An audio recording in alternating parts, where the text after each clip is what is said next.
En 41 participations, jamais une sélection africaine n'a remporté le mondial. Cette année, pour la Coupe du Monde au Qatar, 5 équipes arrivent l'Athènes pleine d'ambition. Et si l'une d'entre elles allait créer la surprise en remportant le titre suprême?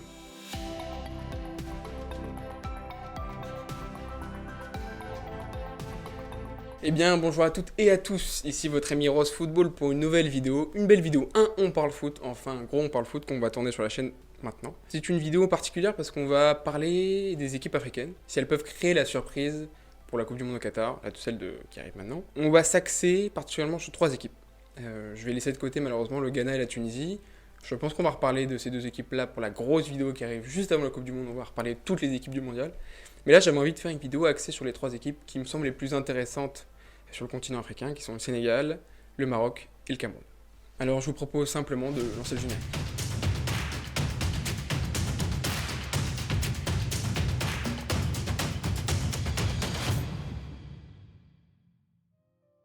Alors du coup maintenant on va parler du Sénégal.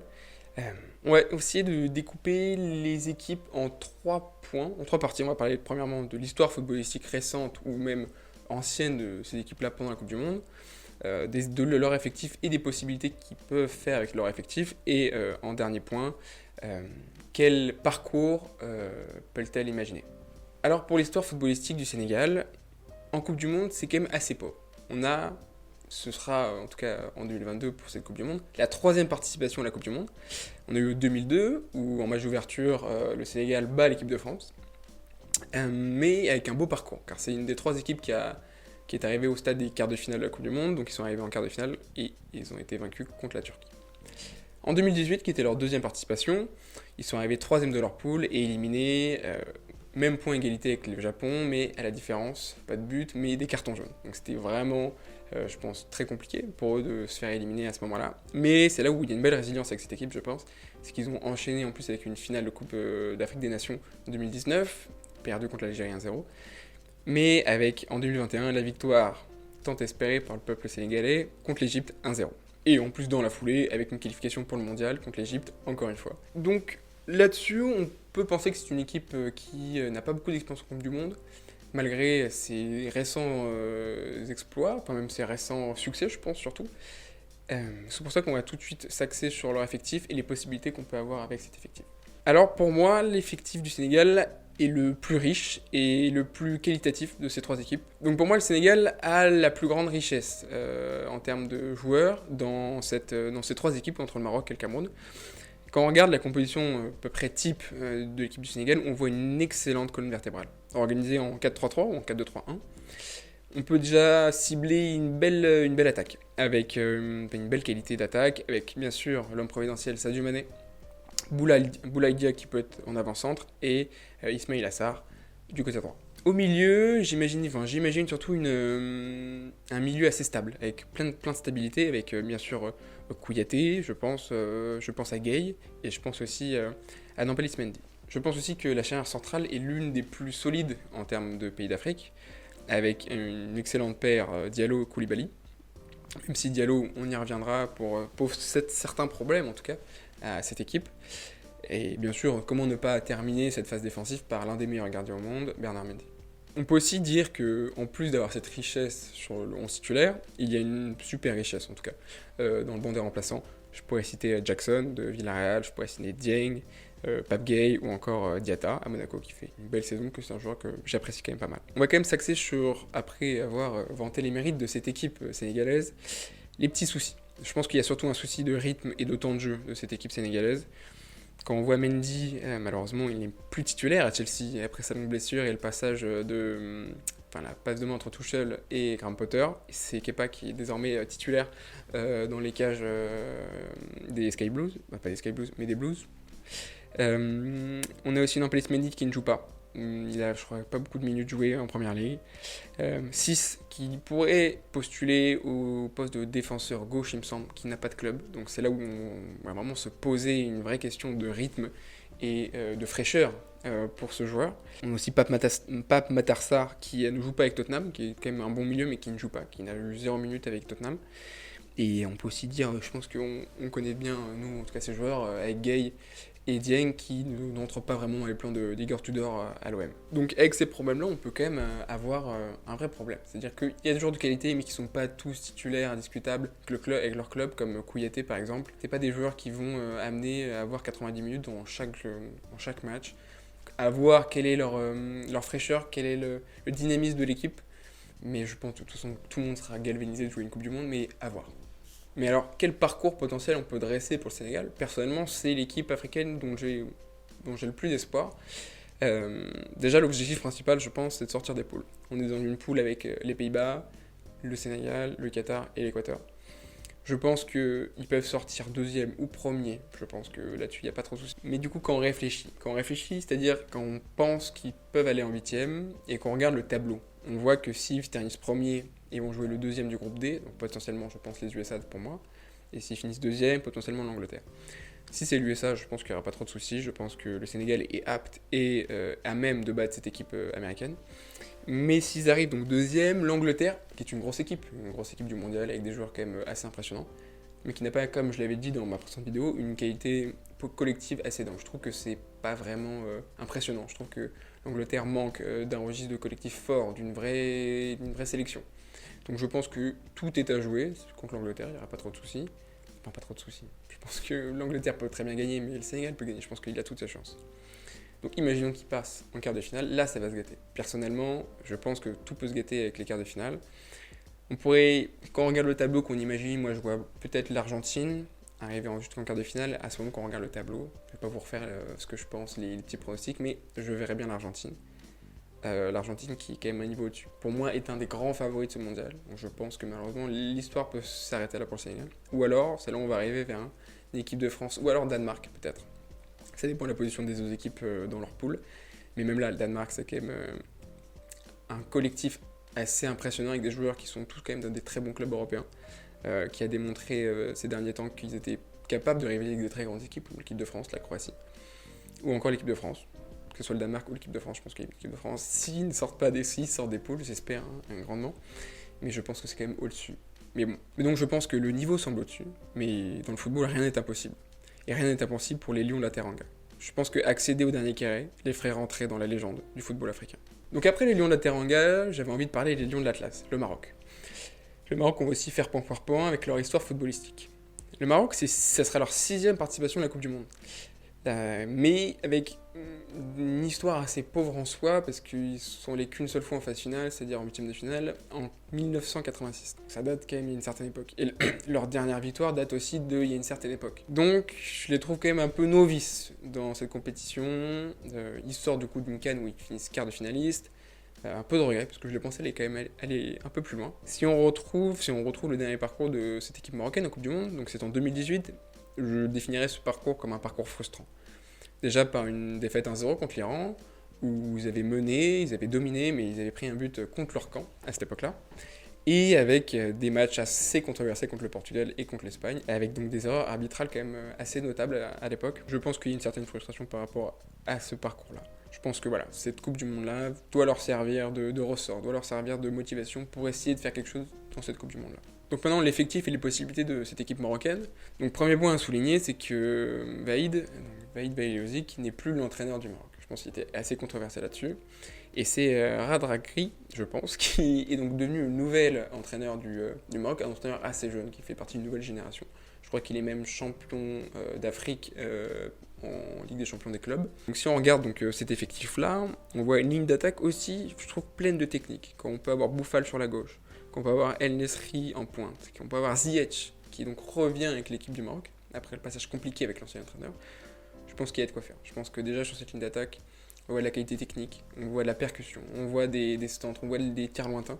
Je pense que c'est très intéressant de voir ça. Une des choses que je trouve le plus intéressant dans cette équipe marocaine, c'est la paire latérale. C'est-à-dire les deux latéraux, le gauche et le droit, qui sont une des paires de latéraux les plus alléchantes, je pense, de ce mondial, avec peut-être le Portugal ou avec d'autres équipes. Mais en tout cas, quand on regarde Mazraoui et Hakimi, c'est un mélange de vitesse et technique. Et en fait, quand on regarde par exemple une compétition pour un 4-3-3, quand on a Ziyech à droite et Hakimi à droite, quand on a Mazraoui à gauche et Bouffal à gauche, je pense qu'il y a vraiment quelque chose à faire sur les ailes. Quand on regarde par exemple la défense, je pense que le patron de la défense, logiquement, sera Aguerd. Mais le problème, c'est qu'il ressort d'une grosse blessure avec West Ham. Il n'a pas beaucoup joué, je pense que normalement il est apte. Mais il me semble que le dernier match de West Ham c'était contre Crystal Palace, mais il était remplaçant. Donc avoir le rythme, parce que le deuxième défenseur central, même la nouvelle paire qui pourrait se créer sans Aguerd, me séduit pas trop. Je les connais pas vraiment, et je pense que c'est pas du niveau d'Aguerd qui a été quand même un niveau assez exceptionnel à Rennes.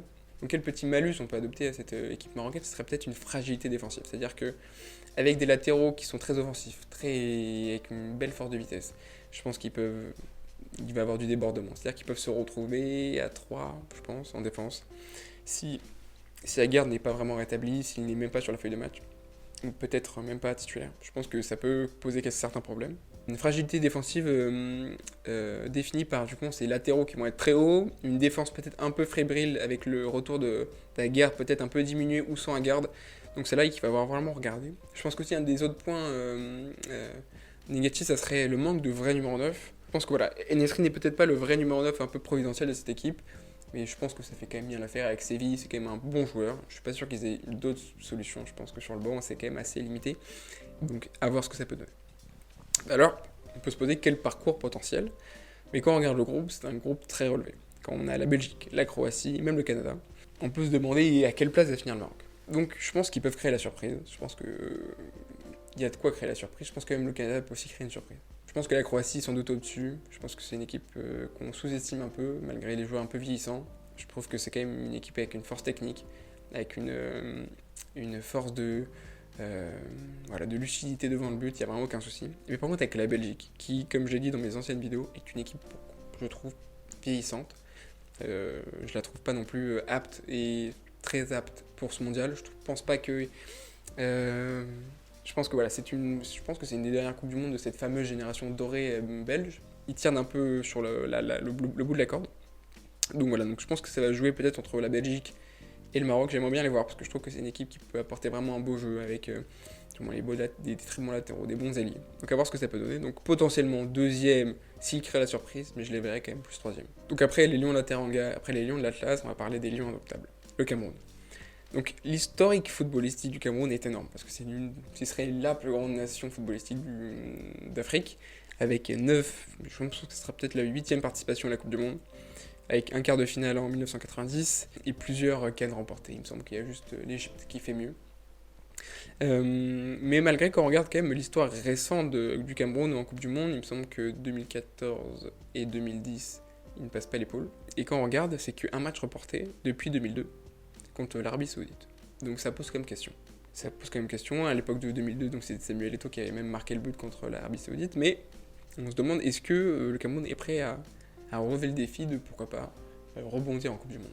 Donc alors, l'effectif et les possibilités qu'on peut avoir avec le Cameroun, donc je pense qu'il va naturellement se créer une paire à Choupo-Moting Aboubakar, qui est une paire quand même assez intéressante. Au début, on pourrait penser que c'est une paire très physique en pivot, mais en fait, elle est quand même très technique. Choupo-Moting le montre avec le Bayern en ce moment.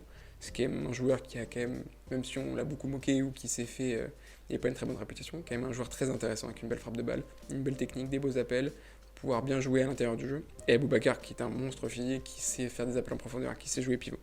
Donc ça peut être très intéressant. Quand on regarde le reste de l'effectif, il est peut-être un peu moins riche que celui du Sénégal ou celui du Maroc, mais on a quand même certains joueurs que je trouve quand même assez intéressants. Comment ne pas parler de Toko Ekambi, le célèbre ailier camerounais et même lyonnais, de l'Olympique Lyonnais.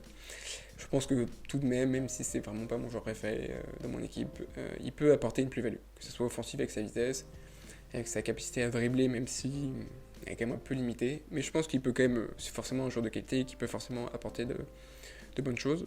On a Zambo Oguissa, qui lui fait une super saison à Naples, qui peut lui vraiment apporter quelque chose de vraiment sympa. C'est vraiment un récupérateur dans l'âme, c'est vraiment un dynamiteur.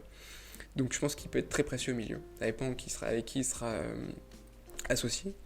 Et même en défense, on peut parler de Onana, qui est quand même un super gardien, très à l'aise balle au pied, donc qui peut être très intéressant en relance. C'est-à-dire que voilà, dans un système de relance au pied, je pense qu'il peut être très intéressant. On pourrait parler de Tolo, qui est pour moi un super latéral gauche.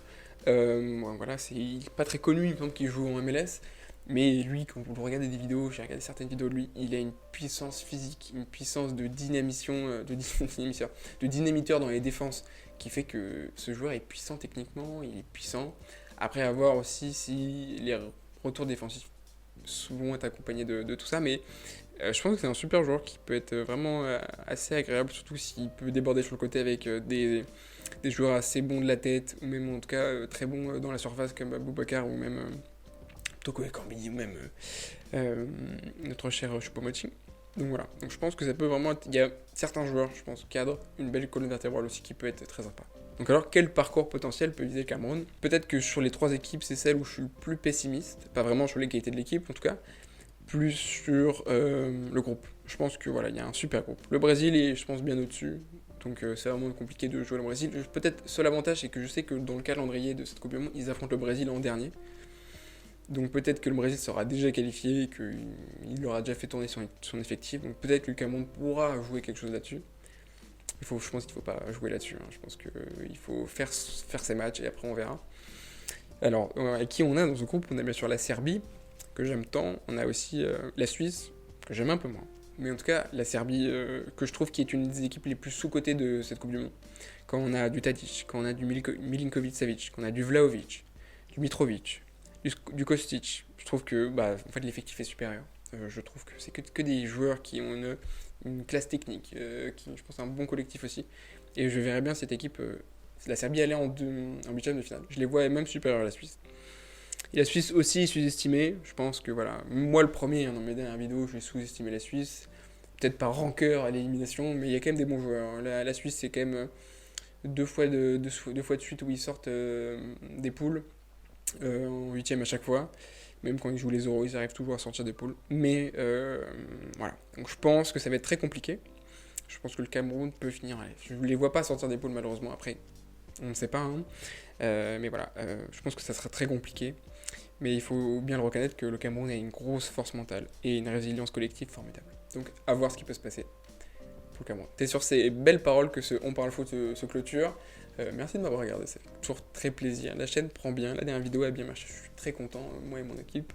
J'ai pris beaucoup de plaisir à écrire cette vidéo parce que voilà, je pense que j'aime bien, j'ai beaucoup aimé moi me plonger dans ces équipes africaines qui sont toujours animées d'une force collective assez impressionnante. On fera une vidéo où on parlera du Ghana, la Tunisie, vous inquiétez pas, puis même de toutes les grosses équipes, même toutes les équipes du mondial, ça arrivera juste avant la Coupe du Monde. Puis pendant la Coupe du Monde, on essaiera de faire quelques débriefs de certains matchs. Voilà, donc je vous embrasse et puis je vous souhaite une très bonne soirée ou une très bonne journée à tous.